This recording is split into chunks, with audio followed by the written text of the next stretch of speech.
Hi everyone, my name is Iliana Villalobos and welcome to the Villalobos Law Firm. So I'm an attorney here at the Villalobos Law Firm. What makes us different from most other law firms is that we're very family oriented. And what do I mean by that? Well, my whole family works here.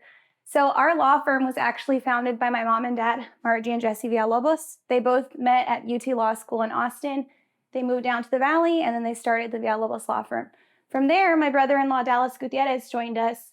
He married my sister Alexis Gutierrez. They've also met at law school, and they came down here to work. And then once I graduated from UT Law School, I also joined the family practice. My little sister Rocio Villalobos helps us with the marketing, and my younger brother Ray Villalobos is studying to go to law school too. And one of my favorite things about being a lawyer and what I do specifically is that it's never boring, because I get bored easily normally. And so being a lawyer, you're seeing new cases, new facts every single day, and there's just always something to learn, and I love learning, so I love what I do. Once again, my name is Iliana Villalobos, and I'm very excited to share my story with you all in Cuadros' Corner. Iliana Villalobos, thank you so much for being in the podcast. How do you feel about the outfit that Yvette concocted?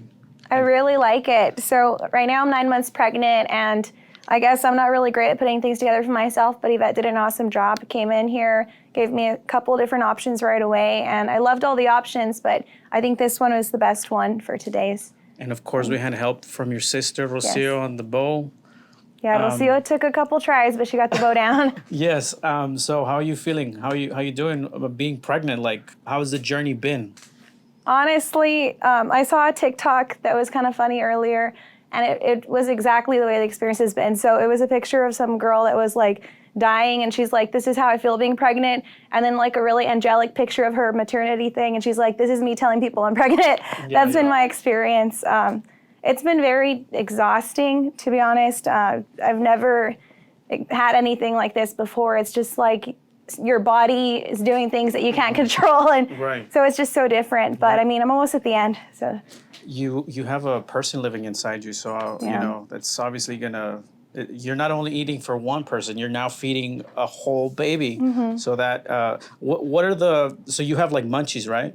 No, actually, I haven't gotten any cravings at all the entire pregnancy. I've just been eating like I normally do. If anything, I've eaten less, and I've actually lost weight being pregnant. So it's been good for me. And what about people and how have they reacted? Because you're a lawyer. Yeah. And how has that been? Like, have clients been like acting differently towards you? Like when you go to your meetings, you go to court, like what has that been like as a mother and as a lawyer? I started to kind of worry, like, well, how is that going to affect my work? I didn't want people to think, oh no, my lawyer's pregnant. I don't want a pregnant lawyer. But honestly, it hasn't really affected me badly. If anything, when people come to our office and I meet with them, they can't tell I'm pregnant because I'm sitting down, and I guess from the front you can't tell so much. And so then when I go to court with them and they see that I'm like walking around with a big stomach, they're like, oh, I didn't know you were pregnant. But it doesn't stop me from doing my work and getting what I need to get done. Why wouldn't someone want a pregnant lawyer though? I don't know. I think it's kind of funny, especially considering I do mostly family law. So all of my cases are like divorces, custody cases, child support cases. And then it's just kind of interesting to me that everything that I'm doing with my clients and what I hear from them, their stories, like I'm a single mom now, so I'm kind of in that situation. But I don't know. I thought it might affect things negatively that I'm pregnant now, but I don't think it really has. Do you think people tend to see you differently when they're dealing with, like you said, a pregnant lawyer? Or what are the advantages or disadvantages of that experience? I really haven't felt any differences. If anything, I thought a lot of people would mention it to me before, like I said, but no one really mentions it. The only time they mention it is when they're surprised, like, oh, wow, I didn't know you were pregnant. It hasn't been only towards the end of the pregnancy when I started getting really big. That's when I go to court and some of the judges will comment on it and they're like, oh, how far along are you? And I'm like, oh, I'm like 35 weeks. And they're like, oh my gosh, how are you still walking in high heels? Oh, wow. I had to slow it down a little bit because I started getting some type of like nerve pains. So I stopped with the heels. But other than that, it really has been no different at all. The pregnancy hasn't stopped my work or hasn't really changed the way people treat me either. Lawyers are still tough with me too. Yeah, that's good to hear that they see you the same. Do you think that your baby is going to be like a lawyer as well? Because it's all part of the family. You obviously are a lawyer who's part of, For those that might not know, you have a family who most of them are lawyers. Like, what's that like?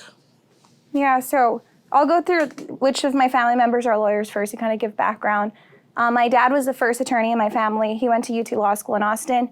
That's where he met my mom, who also went to UT Law in Austin. So she's an attorney. After them, my dad's younger brother, Javier Villalobos, he went to law school too. And then my mom, one of her sisters. So I have uncles and aunts also that are attorneys.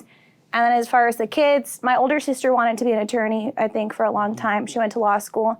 I didn't want to be an attorney, actually. My whole life I thought I was going to be a doctor because there are no doctors in my family, and my parents wanted me to. And I was always really good with school, so that's kind of the path I was going. It wasn't until like mid-college that I changed my mind. Went to law school. My brother-in-law. What were you originally going to go for? Yeah, my parents wanted me to be a doctor, so I was pre-med. And I just realized that I hated science. Like, it just wasn't for me. I liked math. I always liked English a lot.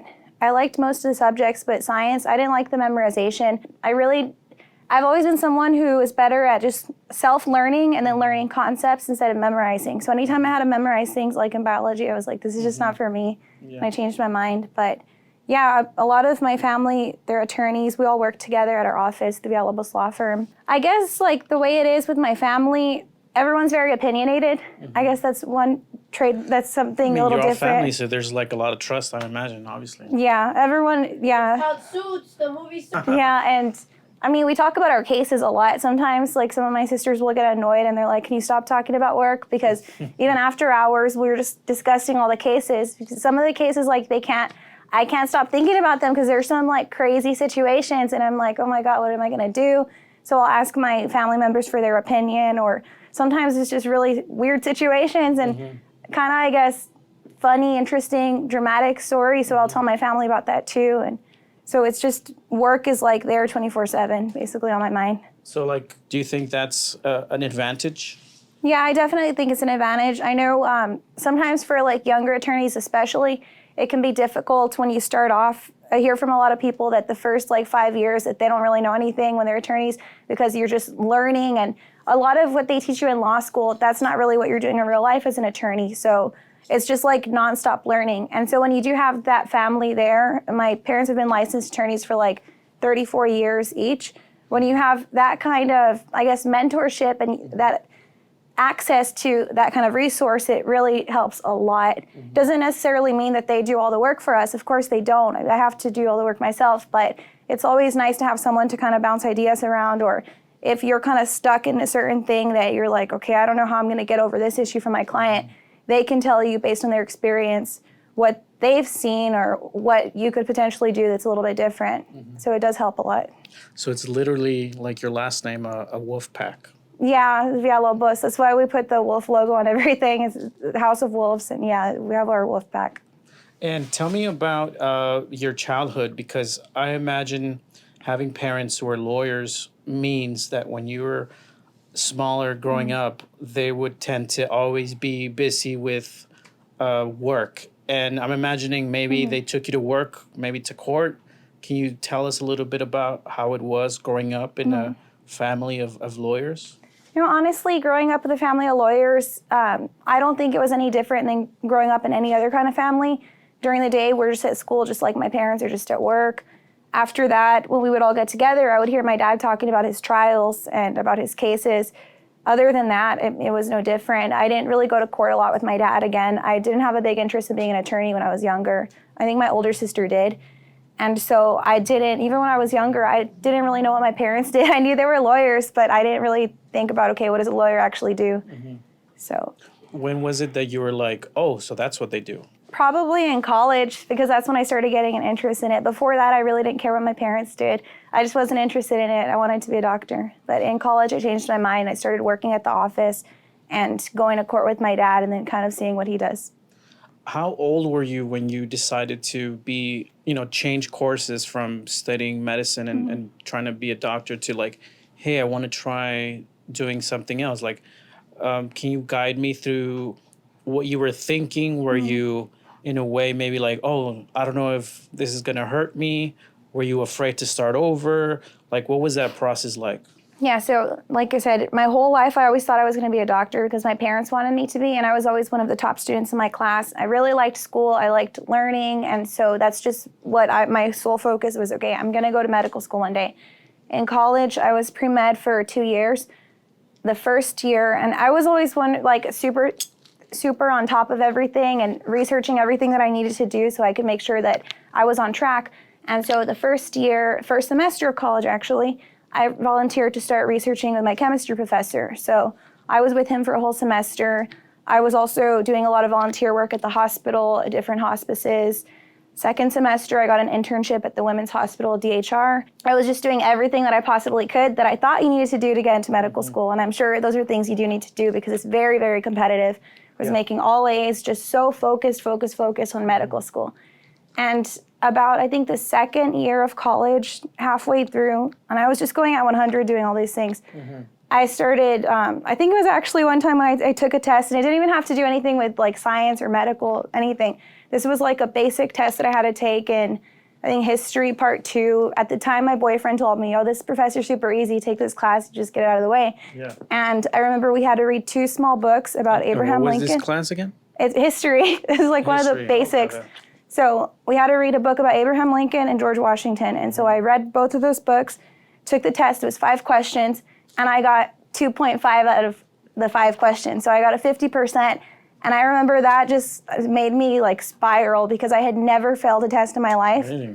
Yeah, and I was just like crying at the school. And then that kind of made me go into this whole like spiral with myself, like, what am I doing? Yeah, and I was just, right. I was like quarter life crisis, I guess. I wasn't even 25 yet, but I was just like, what am I doing with my life? I started hating all my classes, all the science classes, and then I just felt really lost. Like, what am I going to do now? I don't know what else there is to do or what else I could possibly study. Most of your grades before that were like A+, A+, yeah. A+. Yeah, I was always used to making like really, really good grades. And it was funny because the guy next to me in class, he didn't even read the books and he got a better score than me. He was just BSing it.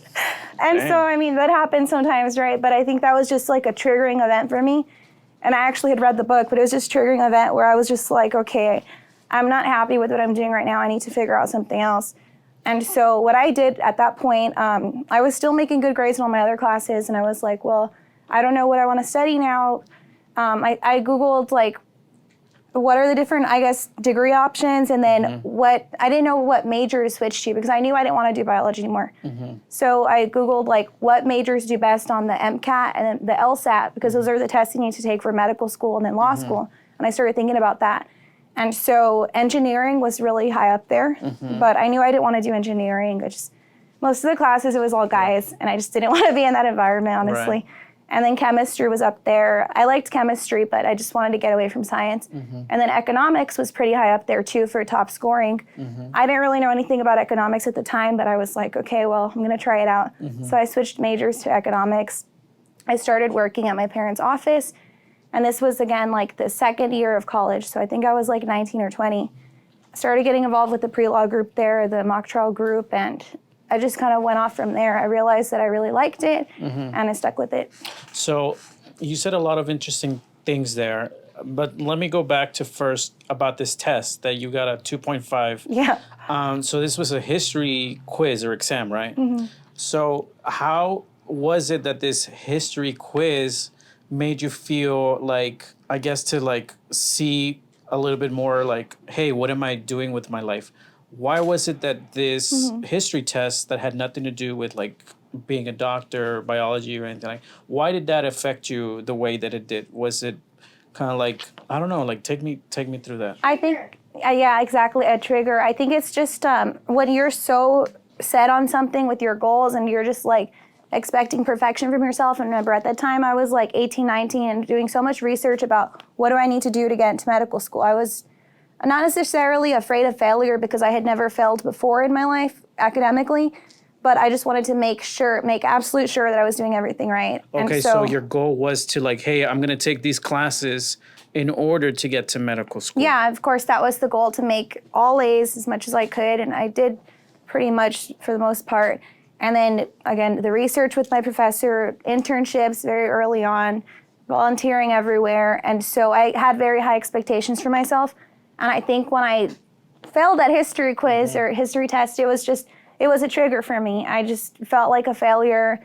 I think that just made a lot of the other feelings that I had been having probably about what I was doing. And I probably inside I knew that going to medical school wasn't really something I really wanted or deeply cared about. I think that just kind of made everything come out. And then when you started working for your parents' law firm, it was around that same time? Yeah, a little bit after when I switched. So what did you start doing, and was it because of that you started looking at going that route of like studying to be a lawyer? Because what happened with economics was that something that you needed to become a lawyer? No, so actually for law school you can major in anything. Same for medical school. So that's why I was looking at, okay, what is something I can study that it's not necessarily going to help me when I'm in medical or law school, because I know that you learn things all over again, completely different. But something more like, what can I study that's going to help my brain do better at these tests that you need to get in? And it is correlated. So with economics, it's not, when you're studying economics, a lot of it's not like memorization. Like biology to me, I hated it because it was a bunch of memorization. Memorizing these like long names for animals and rocks and things like that. I'm like, when am I ever gonna need this? But you were getting A+ on those classes regardless, right? In the beginning, and when I was doing it, I was, but I hated it. Your report card? Yeah, but I hated it, and it was just like, I felt like these are all just made up things that people make up. They put a name on something, I'm like, what is the actual purpose of learning this? And so with economics, it's more like learning concepts. You don't have to study as much. You don't have to memorize anything. You just learn, okay, how does one thing affect the other? And then understand that concept, and then you'll do well. And so a lot of like cause and effect and logic and that sort of thing. And so I found that I really liked it. And then working in my parents' office, I mean, it was just a lot more relaxed. My parents basically told me, like, look, you're pre-med right now, volunteering your time at all these different places. Well, why don't you volunteer your time? Yeah, they're like, why don't you volunteer your time at the office and help us out? Because this is a saying in Hispanic families, always work for the family. Always work for the family. That's what God wants us to do. Always support your family and work with the family. That's what we're supposed to do. And it makes sense because I watched a lot of TikToks, and actually I think it's very helpful. I saw this TikTok talking about the way that wealthy people work and their families work versus the way that average people work. And so a wealthy person, the family will all be in one industry, and then the next generations, they build off of that and continue in the same industry, and just keep expanding that empire. Yeah, what you're saying is true, because what we do is our it's a hierarchy. So if you're already born into it, it's like it's gonna happen, and it's gonna come completely, you don't have to start. Create itself. It makes sense to continue building on that versus the average person. Their parents do one thing, and then the next generation, no, I don't want to be like my parents. I don't want to do that. You have to start over. Next generation, start over. So you don't build that kind of empire like the wealthy people do. So it really just makes sense. Wow. So then, your parents didn't mind that you were, actually thinking about switching No, to. but she was wealth is hereditary. Whatever you do, you're always going to be good at it, and you're going to make money because you're smart. Yeah, and so, I mean, they were surprised that I switched, but I mean, they weren't mad about it. They were just kind of surprised. They were happy. Yeah, and once I went to law school and once I got it and everything, and now that I'm working with them, they're happy. That's awesome. That's awesome. I bet you do really well because Thank you're you. doing it for the Latinas that need to get child support. Talk about that. I want to know, like, how you help the Latinas when, they get into a bad situation, and I think that's important. Not too many people do that. There's not too many lawyers that do that because it's not that, lucrative, but it is. Talk to us a little bit about the type of clients that you help out. Like she mentioned, I'm imagining lots of Latinas need your help. Yeah, I handle mostly family law cases. So again, that's going to be like divorces, custody cases, child support cases. I don't really exclusively only help women or just men. I have a lot of clients. It's kind of like 50-50, honestly. Yeah. I have a lot of cases where I can help the dad get custody, and I've helped them get primary custody because they're the better parent. And so a lot of times the dads just assume, oh no, the mom's going to get custody. It's super biased system. And I mean, all things considered, if the parents are both really good parents, probably the mom will more likely get primary custody. But it just depends on a lot of factors. For child support cases, I do see a lot of situations where women get married and they kind of put their career on hold. So they're like a stay-at-home mom, and then they get divorced or their partner leaves them, and now they're in a bad situation. And I think that the best thing, unfortunately, I mean, the laws are a certain way. There's only so much that we can do as attorneys. We can advise them, these are your rights, this is what you're entitled to.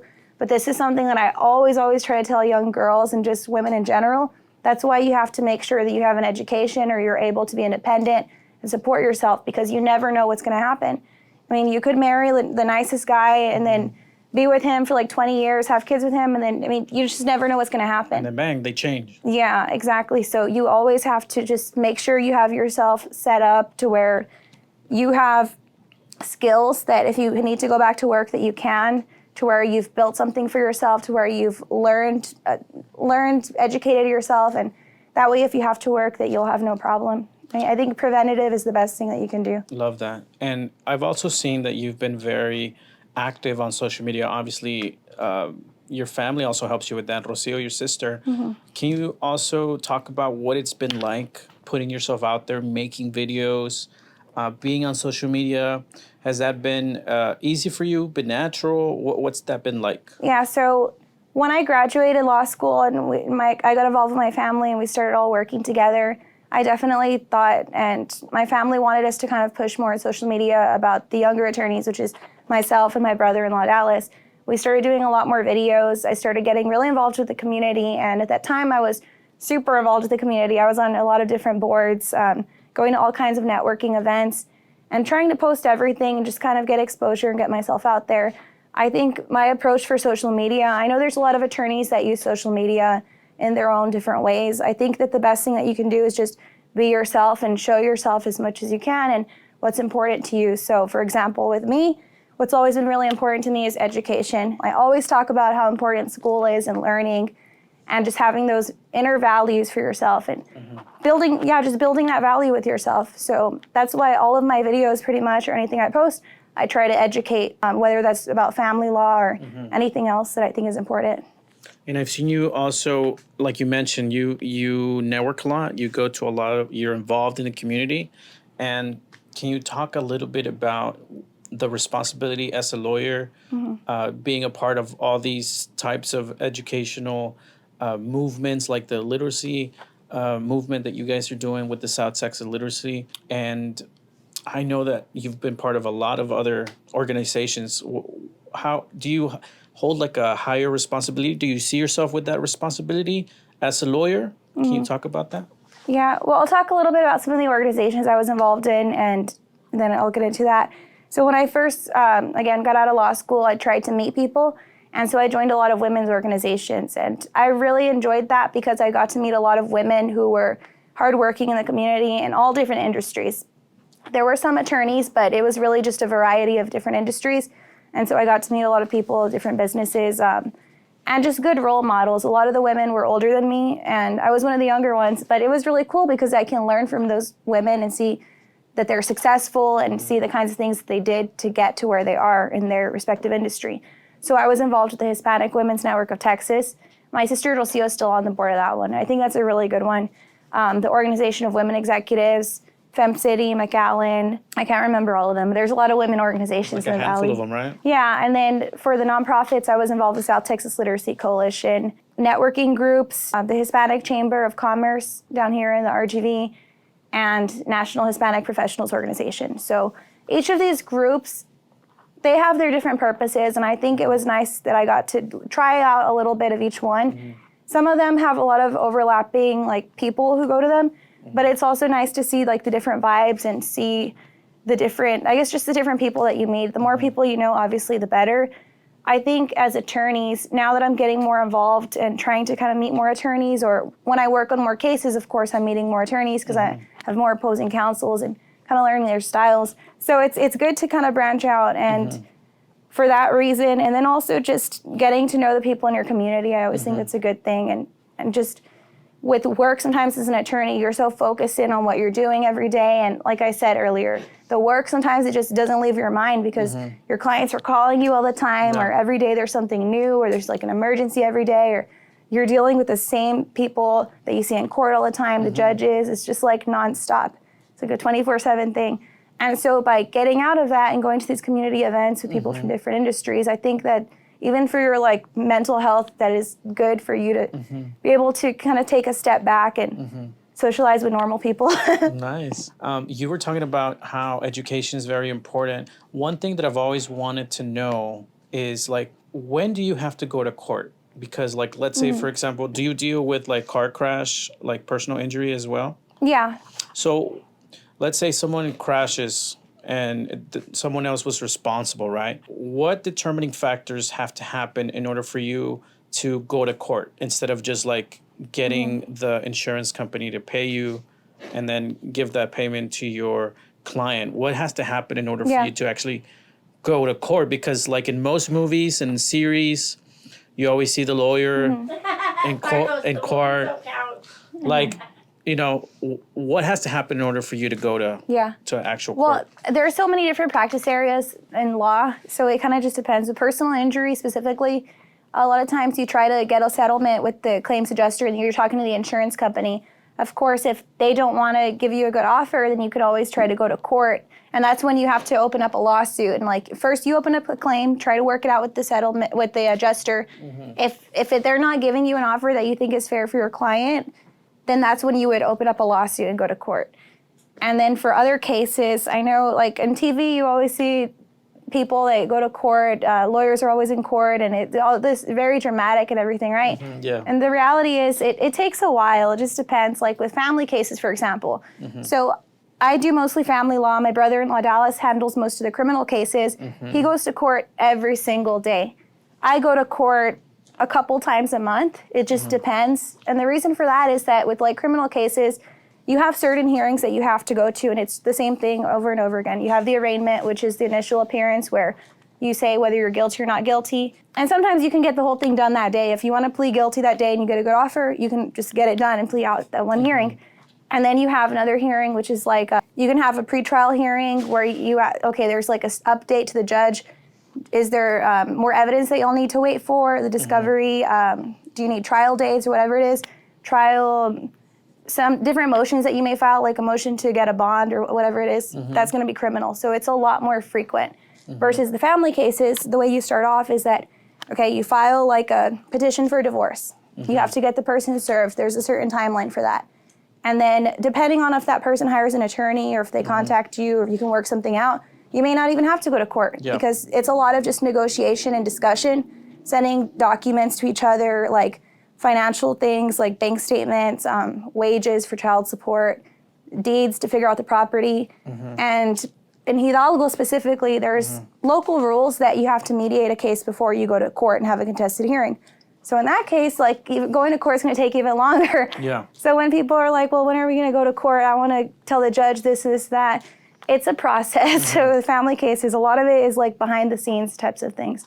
Do you actually enjoy going to court? Is that like something that you're looking forward to? I do like going to court. I think it's exciting for me, especially because I'm a new attorney. So like when I first started going to court, I felt really cool going around there like a lawyer. And I'm a new lawyer and just meeting the different attorneys. It feels nice. And also because honestly, most of the attorneys there, they're a lot older and there's very few women attorneys. So I feel like when you're a young female lawyer, you kind of stand out a little bit. Yeah. And of course, I still have a lot that I need to learn, but it's exciting for me still. I think it's been a little bit harder now that I'm pregnant because I do get tired more, but I think once the baby's out within the next month or so and I can get back going to court more frequently and working on different kinds of cases, I think it'll be fun. You mentioned that when you were going to school, you love to be studious and you would get a lot of good grades. Like, how do you know if you're doing a good job as a lawyer? Like, how do you determine if you're getting, quote unquote, an A+ on a actual case? Like, how do you measure that? Yeah, so the way you measure yourself, I think, as a good lawyer is your client satisfaction. If they're happy with you, obviously you're doing a good job. With my clients, I keep them updated all the time. I'm very on top of all my cases. I have a lot of cases, and I know every single client by name, and I know exactly what their case is and exactly what the status of the case is and what we need to do next, and everything. I'm super on top of my cases, so I take a lot of pride in that. And so I don't get a lot of my clients that are already my clients that necessarily call me or that would tell people, oh, my lawyer doesn't even talk to me. And sometimes they come from other attorneys and they tell me, well, my lawyer never spoke to me. Are you going to talk to me? Are you going to tell me what's going on in my case? And of course I do. So I think just by having the clients that are happy with me, that's how you know that you're doing a good job. Let's get away a little bit from lawyer talk. Let's go a little bit more about, you were saying that you're really into education and you're soon to be a mother. Like, are you planning to have like your son be, well, first, what are you going to name your son? So I chose the name for my son super fast. I always liked the name Emiliano. That was been one of my favorite names since I was a little kid. My sister Rocio, actually, there was a kid in her class named Emiliano when I think she was like in second grade or something, and I was like in fourth grade, and I just loved that name. So I always thought one day I want to name my son Emiliano. And then at the time when I actually got pregnant, like now, I started thinking, okay, I like the name Emiliano, but I don't know if I want that for the first name. So because I were bouncing around different names, and I like long Mexican names, and then I love Lady Gaga, so I thought the name Alejandro.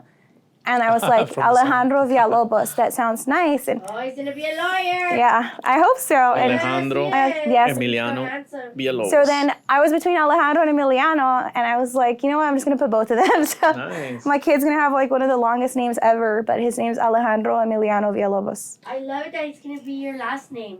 Talk to us about Lady Gaga, because I know that you share a lot of your interest on social media.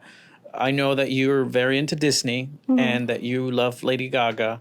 Talk to us about like these interests. Like, how did you happen to like get comfortable like just sharing all these things that you love on social media?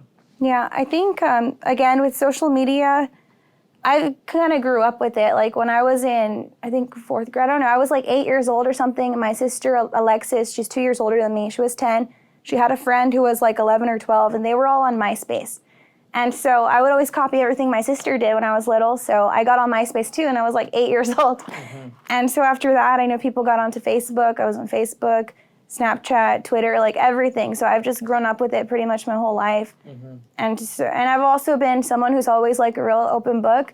Sometimes my family tells me that I share too much. I probably do a lot of times. I have a big mouth, but I don't know. I feel pretty comfortable just talking about things. I don't really get ashamed of a lot of things or embarrassed too much. I mean, sometimes obviously I feel like certain things I do or say can be kind of cringy, and I'm like, why did I say that or why did I do that? But for the most part, I feel comfortable with sharing myself. So I think that's why I'm comfortable on social media. Yeah, because a lot of people, including myself, like sometimes we record ourselves saying something and we're like very picky of like, oh, I didn't like how, not necessarily how we said it, but like just the way we look, or like we're very particular about certain things. So like I think just being on social media takes a lot of courage. And then you like educating people and sharing your insights and doing all these amazing things with your family on social media. I know Rocio, she interviews you, Dallas, your mom and dad. So it feels like, in a way, like a show, like a real life, like a actual, what do you call it? Like an MTV series, real life series. That's a cool way to think about it.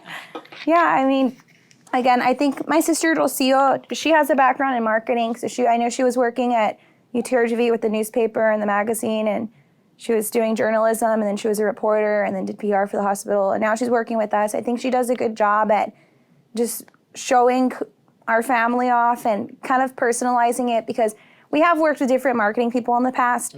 I think one thing about my family is like we like to, again, we're very opinionated, and we like to get very involved in whatever it is that we're doing. So whenever we do videos with our family, for example, my dad will make us do it over and over, or he'll make us stand here, do this and that. And well, I remember we were doing the commercial. Yeah. Where I was like a jury, and he was like, "Oh, you wouldn't do that in real life. Yeah. Do it this way." That's the way my dad is, and I was think like a director. Yes, and so I think I'm kind of like that too. And when I'm doing something, I'm like, well, it should be like this way. I'm just very particular about certain things. So Rocio's really good at working with all of us and kind of making sure that we're happy with the way things are being displayed and just personalizing everything. Obviously, she's part of our family, so she knows us, so that really helps. Well, I have a question for Rocio, who's actually here live in the audience. Rocio, can you tell us a little bit about what is like working with your family as a marketing director, or what's the correct title, do you feel? Hi, yes. I go by Director of Marketing and Communications. Yeah, Again, I really think it's really nice and special to be able to work with family because obviously you know each other very well, and again, I guess you could be more. I guess you could speak your opinion more freely, and like even if it comes off as harsh, it's like, well, this is I guess for a certain reason, and you just kind of I guess understand each other better. But yeah, I'm very I guess happy and fortunate to work with them, and I get a lot of I guess liberties to I guess control I guess things the way I want, and then of course like they can voice their opinions. But I think we just know each other, so it's great. What's your favorite thing about working with Iliana when you're creating videos? Sister time. Because you're both very busy. Yeah. But you're very close, obviously. Yeah. I mean, I guess it is nice. Sometimes, like, you think you know someone and then maybe you learn something new. So that's kind of cool. Like, I guess, yeah, we do a lot of, like, I guess personal, like, questions and stuff. So, yeah, I mean, I guess just the dynamic, it's fun. Love that. Yeah, like you were saying earlier about building on top of what your family has already built. I feel like that's very clever because if you do something else, you're starting from zero. And you know how that phrase goes, like you're standing on the shoulder of giants. Like I feel like if you contribute to what your family's already doing, you're just building more and more and more. Do you think your son will ultimately become a lawyer as well? And do you wish for him to do that? I really hope so. So I have I know all my family, we're very different. We have different goals. I'm very grateful that everyone has chosen to work together at our office. I know my parents are really happy about that too. I think as a parent, you always want, I mean, I'm not a parent yet, I will be pretty soon, but speaking for parents, I think you want your family to be together and be close. So I think that's really great. My parents, like I said, they never pushed me into going into law. They never really talked to me about it. I don't think they really cared if I did. I don't think they thought I had any interest in it, and I didn't. It was kind of just a thing that happened when I was in college that I changed my mind. And so with my son, I don't really know how to approach it because I do want him to become an attorney. His grandparents are attorneys. His parents are attorneys. I think that'd be pretty cool. It's like in his genes. But again, I don't want to be too pushy with him to where he's just like, no, I hate you, Mom. I don't want to be you. I don't know. I don't know what it's like having a kid yet. So I'm going to gently try to push him and just have him around our office a lot and get him used to that type of environment to where hopefully he enjoys it. But if he decides to do something else, I'll try to help him out with that too. But I really do hope he becomes an attorney. Maybe you can go read him a book about laws and all those legal codes and the Constitution every night. When you were in college and you were in that moment of not being sure about going forth with being a doctor, looking back now, what are some maybe advice you would have for people or students, young ladies that might be going through something similar? What advice do you have for someone who's thinking of maybe should I switch to something else? Yeah, I think something that makes a whole lot of sense to do, and I did this in college too, is just reach out to people like professionals who are in that industry that you're interested in. See if you can just meet with them. And I would always read, again, I was super neurotic, always reading things online about, okay, what do I need to do to be a doctor and what, career advice. I was 18 reading, what do I have to do before I turn 30? All types of things. I just wanted to make sure I was going to be successful.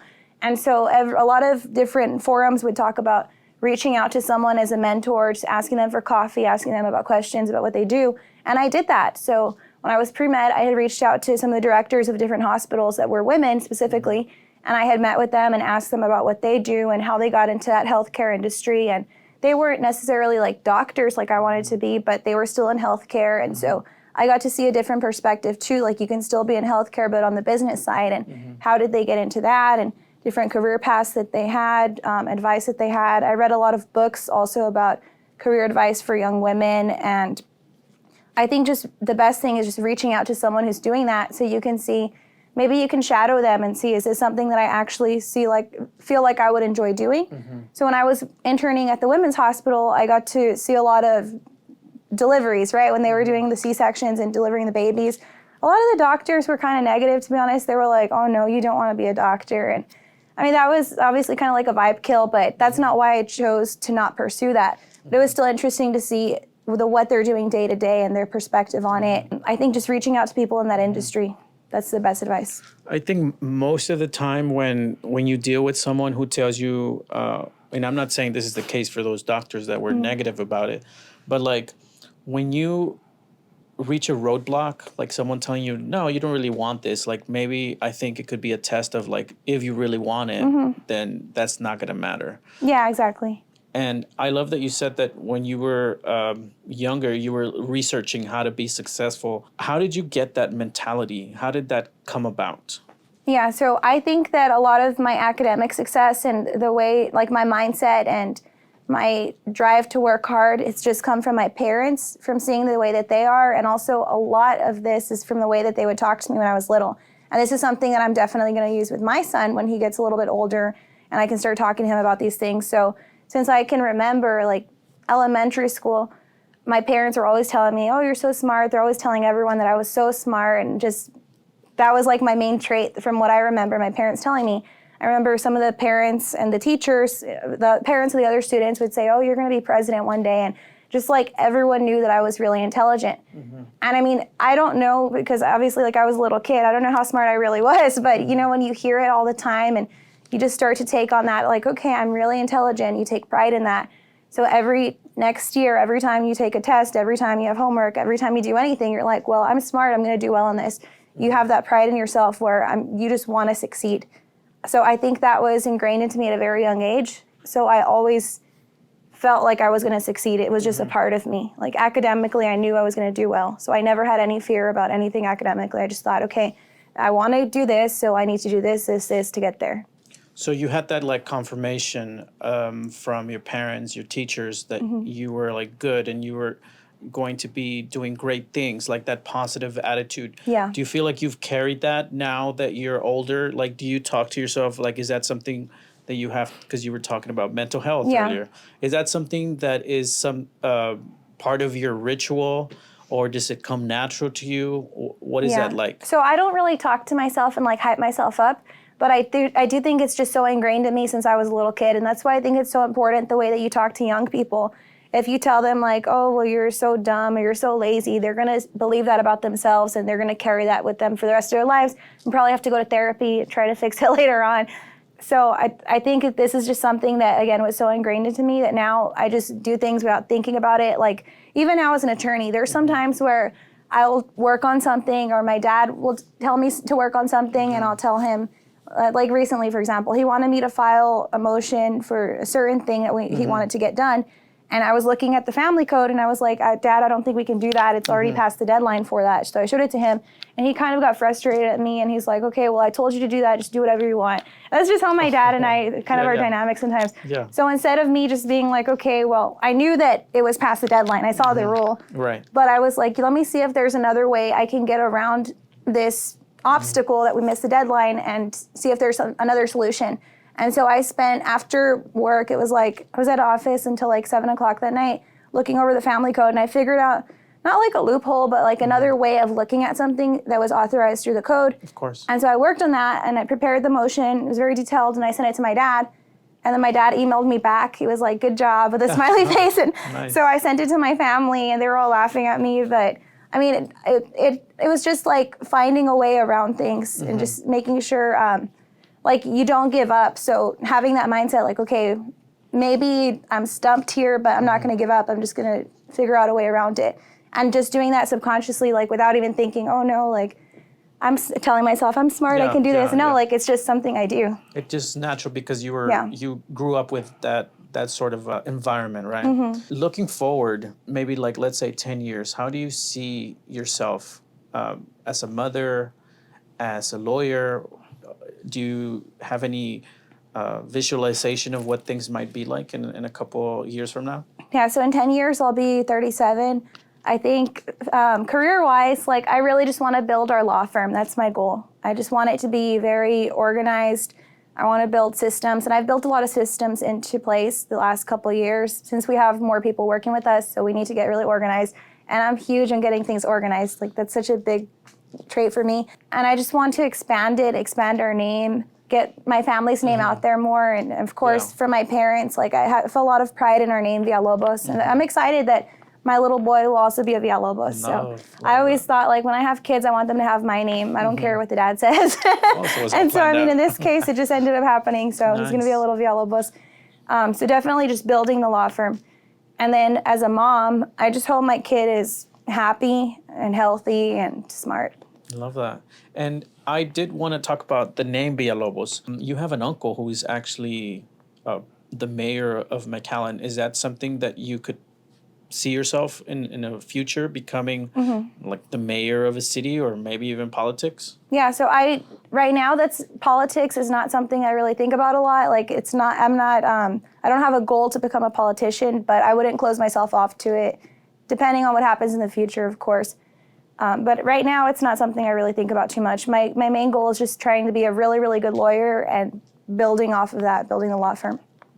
Love that. You talk about how your brain is always on 24/7, talking about cases and talking with your parents and figuring things out for your clients. Whenever you need to shut that off and have a little bit of you time, like what do you do? I know you said you love Lady Gaga, Disney. Is that something that you do for yourself, like a me time type of cleanse? Or does that even exist? I think getting my mind off of work is something that's very difficult for me. I haven't really found a good way to do it yet.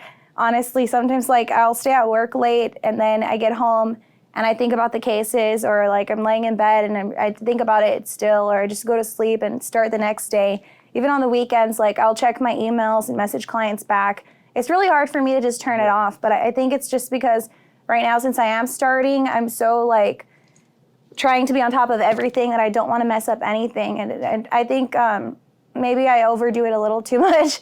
So I'm still trying to figure out a way to detach from that. If your son ever sees this podcast, is there any message that you would like to extend? Anything you want to tell him? I think, I'm not really sure, honestly. I haven't thought too much about this. I just hope that, Alejandro, if you're watching this in the future, I just hope that we have a good relationship and that you're happy with your life and that you just always, something that I think is important. And again, so my last birthday party in loving Disney and all that, 27th birthday, I did it Disney World themed.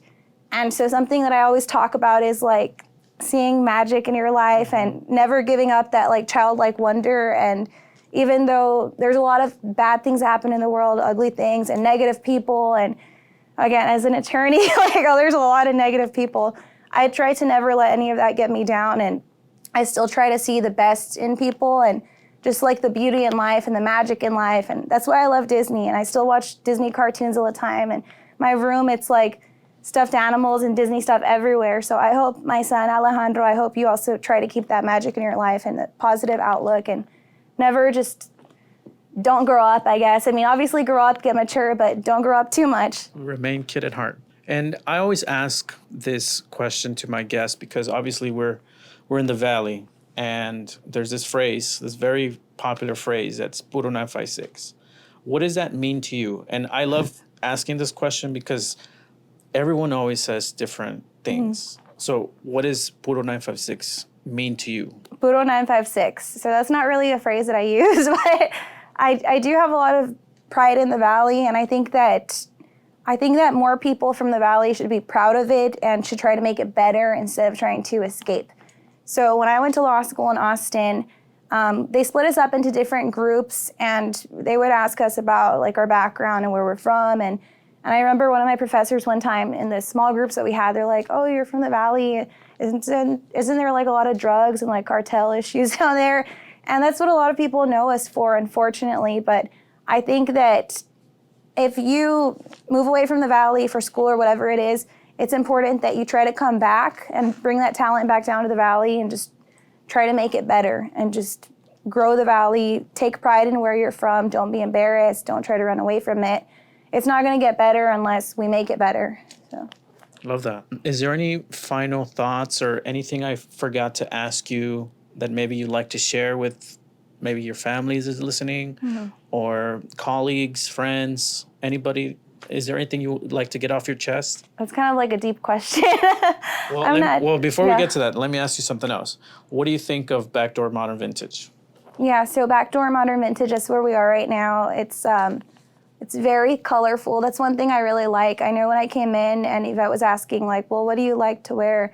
And I just said color. I'm not like really into fashion or anything, but I like to wear a lot of colors. It's beautiful in here. It's definitely a lot of colors, very artistic. She actually was very important in me starting this podcast. And one of the things that I really like about sharing people's stories is that it's like a time capsule. You'll look back at this in the future and see how things were in this precise moment. So that's why I was asking, like, is there anything you like to share? Anything that you have on your mind that's just been like, I just want to get it out? I think, so right now, like I'm 9 months pregnant. And I think something that I would like to remember, like, thinking about this as a time capsule, I guess this is probably, like, being pregnant has been one of the hardest, I think probably the hardest thing I've ever done in my life. And it's kind of weird because, like, obviously I went to law school, took the bar exam. People always talk about, oh my gosh, the bar exam, like, try to scare you out of it. I never worried about that. Actually, I never really worry about things ahead of time. I always just kind of wait till I'm there. So, like, giving birth, I'm not worried, like, oh my gosh, it's going to hurt. I'm just like, when I get there, I'll experience it. If it hurts, it hurts. If not, it doesn't, but I think it will. I would just say, I think maybe just for people, I don't stress about a whole lot of things. Just try to live life and don't stress until a problem comes up. I know I kind of tied that in a weird way about being pregnant, but I guess just it makes the sense. best thing that you can do is just try to take things one day at a time.